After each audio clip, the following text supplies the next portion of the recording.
ارزاق کو رزق الہی کہا جا سکتا ہے، بعض عقائد کی ہے، لیکن چونکہ قرآن نے اس کو اشارے کی صورت میں بیان کیا لہذا اپنی حد تک امیر المومنین علیہ الصلوۃ والسلام نے کیا فرمایا؟ الرزق رزقان، آپ کے دو رزق ہیں، کون سا؟ رزق تطلبہ، ایک وہ ہے جس کے پیچھے تو جاتا ہے، اور ایک ایسا ہے یطلبو کا، جو خود تیرے پیچھے ہے، خوب آپ نہ بھی جائیں وہ آپ کو آ کر ڈھونڈ لے گا، تلاش کر لے گا۔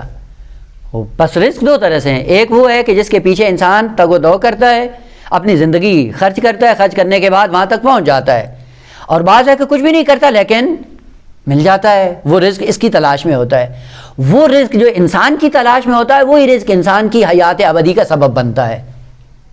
آپ نے سوچا تھا کہ قوم میں آئیں گے، رزق یطلبک، آپ نے سوچا تھا کہ ظاہر امام رضا بنیں گے، رزق یطلبک، آپ نے سوچا تھا کربلا جائیں گے، تو کتنے ہمارے ہم عصر ہیں جو ہمارے ساتھ ہی تھے لیکن کسی کو یہ توفیق میسر نہیں ہوئی۔ ہم ان چیزوں کو معمولی سمجھتے ہیں، بلکہ کبھی اصل خاطر میں بھی نہیں لاتے ہیں۔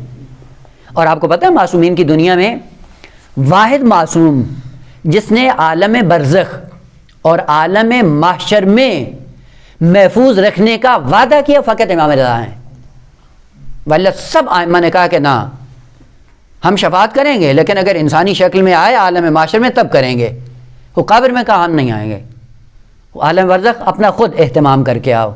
لیکن واحد امام جس نے وعدہ کیا کہ اگر تم میرے ظاہر بن گئے اور عالم غربت میں حقیقی ہمارے ظاہر بن گئے تو میں عالم قبر میں آ کر تمہاری مدد کروں گا، عالم محشر میں پورے عالم محشر کا چکر لگا کر فقط اشارہ کرتا جاؤں گا الہ العالمین کو مخاطب کر کے کہ اے پروردگار یہ بھی میرا ظاہر ہے، یہ بھی میرا ظاہر ہے، یہ بھی، یعنی سائڈ پہ ہوتے جائیں۔ یہ کیا ہے؟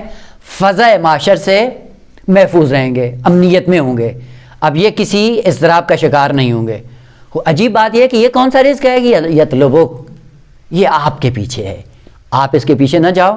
اور یہ خداوند عالم کی طرف سے خاص عنایت ہے کہ جو بات، البتہ یہ بھی خاص استعداد کو دیکھ کر انسان کے میسر آتا ہے۔ ممکن ہے والدین کا کوئی عمل پسند ہو جس کے نتیجے میں خداوند عالم نے صراط مستقیم کی طرف ہمیں بلا لیا اور انتخاب کر لیا۔ اگر اس پیرائے میں ہم جا کر دیکھیں، ہم سے بڑھ کر کوئی خوش قسمت نہیں ہے کہ جن کو خدا نے انتخاب کیا اور انتخاب کرنے کے بعد کہا کہ یہ لوگ ہیں جو میرے دین کی مدد کر سکتے ہیں۔ خوب آقا یہ چناؤ معمولی نہیں ہے۔ اگر اسی ایک نعمت پہ ہم شاکر بننا چاہیں، زندگی کم ہے اور شکر ادا نہیں کر پائیں گے۔ آخر اتنی مخلوق ہے ساری، اس اتنی مخلوق میں کیسے آپ کا ہی انتخاب ہوتا ہے اور آپ طالب علم بن کر راہ ائمہ طاہرین کو سمجھتے ہیں، سمجھ کے جا کر بھٹکی ہوئی بشریت کا کل کو آپ جا کر ہاتھ تھام کے اللہ کی بارگاہ میں لے آئیں گے۔ کم معمولی مقام ہے یہ کام جو انبیاء کا تھا، اس انبیائی کام کے لیے آپ کا اور میرا انتخاب ہوتا ہے، کم نعمت ہے خداوند عالم کی طرف سے۔ پس رزق تطلبہ، ایک وہ ہے جس کے پیچھے تم جاتے ہو، اور وہ کیا ہوگا؟ ایک دن تم اس کو چھوڑ کے چلے جاؤ گے۔ خوب جس کو چھوڑ کے جانا ہے، عقل مندی یہ ہے کہ اس میں اپنی آدمی زندگی ضائع کر دے۔ کتنی ایسی بشریت کے مصادیق ہیں، افراد ہیں کہ جو ایسی چیزوں کو رزق سمجھ کے ان کو تلاش کر رہے ہوتے ہیں ساری زندگی۔ خوب پہلے تو اپنی طبیعت اور صحت اور ساری توانائی خرچ کرتے ہیں کہ چند پیسے اکٹھے کرتے ہیں، اور پھر کیا ہوتا ہے جب ضعیف ہو جاتے ہیں پھر وہی پیسہ دے کے اپنی جوانی کو اور صحت کو واپس بلانے کے چکر میں ہوتے ہیں، اسی کشمکش میں چلے جاتے ہیں، سارا یہیں رہ جاتا ہے۔ عقل مندی ہے یہ، ہاں وہی گھونگھٹ کی طرح آ کر دیکھیں۔ واقعی انسان سے عبرت لینی چاہیے۔ ساری زندگی جوانی 2-4 ٹکے کمانے میں لگ گئی، بڑھاپے میں پہنچے اب ٹکے دے کے صحت واپس بلا رہے ہیں، پتہ نہیں آتی بھی ہے یا نہیں آتی، اور اس کے بعد پھر دنیا سے چلے گئے۔ اس رزق کی تلاش میں رہیں جو آپ کی حیات ابدی کا سبب بنے۔